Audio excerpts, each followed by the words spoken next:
In their right mind, who on earth would drink blood? No one would drink blood, would they? Remember, in Islam, despite the importance of it biologically, blood is haram. حُرِّمَتْ عَلَيْكُمُ الْمَيْتَةُ وَالدَّمُ.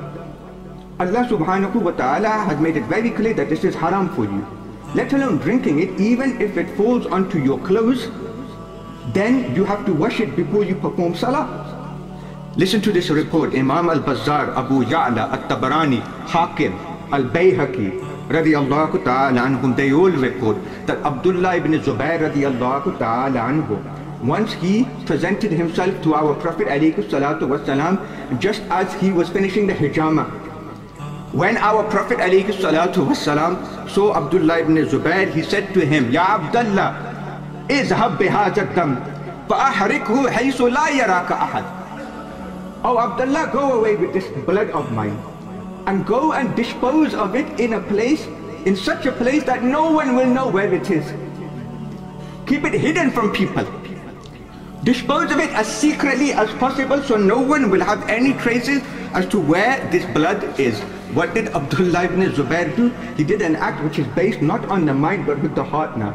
He went away to a secret place and he drank the blessed blood of Sayyidina Rasulullah. He drank it all. He came back to our Prophet ﷺ. Immediately Sayyidina Rasulullah sallallahu alayhi wa sallam asked him, he said, Ya Abdullah, ma sana'at. Oh Abdullah, what have you done? Abdullah ibn Zubayr, with great fakhr you could say, and great pride, he said, Ya Rasulullah, I acted upon your command. You said to me, get rid of it or dispose of it in a place that no one will ever see it. So he said, Ja'altuhu fi akhfa makan. I have made it and I have put it in the most hidden of places. Alimtu annahu makhfiyyun 'anil nas. And I know very well now this is going to be hidden from the people. The Prophet sallallahu alayhi wa sallam said to him, La'allaka sharibta. I have the feeling that you drank it. Abdullah ibn Zubayr, he admitted that he had drank it. The Prophet sallallahu alayhi wa sallam did not tell him off. He did not scold him. And here you have to understand that the Prophet alayhi salatu wa sallam did not tell him off. Why? Because he understood human nature. No one understood human nature better than our Prophet alayhi salatu wa sallam. And he understood that this act of Abdullah ibn Zubayr, it was not coming from his mind, it was coming from Muhabbati Rasul, from his heart. And that is why he said absolutely nothing to him. Later the reporters and all of the companions, they say that Abdullah ibn Zubayr thereafter, he was known for his physical strength. He was known to live a very long life. So this example, it would show that he was acting not with his head, he was acting with his heart. When it comes to Muhabbati Rasul, you are allowed to do that.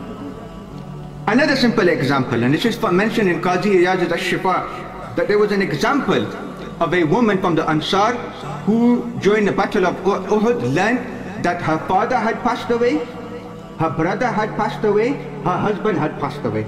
All three of them in the battle of Uhud.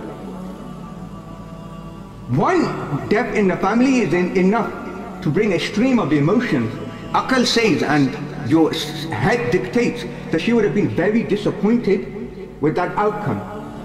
But her reaction when she heard about these three deaths was not based on her mind, it was based on her heart. What did she ask? She asked the companions who gave her this sad news.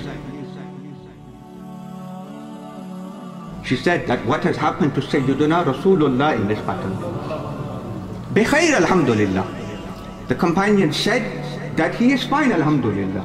He was not hurt during the battle of Uhud. To which this woman replied, Arunihi hatta anzura ilay. Please take me to the Prophet alayhi salatu wassalam so I myself can see and do the ziyarah of our Prophet alayhi salatu wassalam. The companions took this woman to Sayyidina Rasulullah. As soon as she saw the blessed and illuminous face of our Prophet alayhi salatu wassalam, what did she say? She said, Kullu musibatin ba'daka jalal. Every single musibat, every single calamity after you is unimportant, it is insignificant.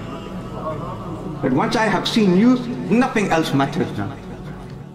Ask yourself that this reaction from this woman, was it based on the aqal or was it based from the heart? It was based on the heart. Again, in Qazi Iyad al-Shifa, Abu Mahzura Radiallahu'tala'anhu. Abu Mahzura Radiallahu'tala'anhu had the strangest haircut in Medina Sharif. What was his haircut like? It was fine all the way around, but at the front he had a long lock of hair, so long that when he used to go into ruku, it used to touch the ground. Now having a haircut like that, it's not based on akal now, is it? So the companions and his friends and colleagues asked him that, oh Abu Mahzura, why do you have this strange haircut for? Abu Mahzura gave an answer which is based on his heart's reaction, not on his mind's reaction. He said, you don't understand.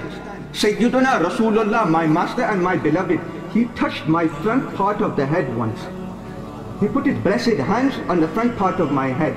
Ever since that day, I have not brought myself to cut that blessed hair off now. What is this decision based on? It's based on not akal now, but it's based on Muhabbat Rasul, which stems from the heart. These simple examples, and I can go on and on until the sun rises. Seemingly they seem khilaf aql, but when you remember how much these companions loved Sayyiduna Rasulullah sallallahu ta'ala alayhi wa sallam, they make perfect sense. I can give you the example of Khalid bin Walid radiallahu ta'ala anhu, who rather than preserving his own life during a battle, he was more worried about preserving his hat, in which there was the hair of Sayyiduna Rasulullah sallallahu alayhi wa sallam. I can give you the act of Salma radiallahu ta'ala anha, who used to collect the perspiration, the sweat of our Prophet alayhi salatu wasalam into a bottle, to which she turned it into perfume for the people. I can give you the example of Awais Karni, who tore out all of his teeth in the name of Muhabbat Rasul sallallahu alayhi wa sallam. And in short, these examples that I have given to you is for a simple reason. Today, in this day and age, the Mawlid is an act from the heart, not from the mind. It is something which stems from here, not from the mind. You are all here, not because your feet brought you here, but because your heart brought you here. That is what has driven you here today.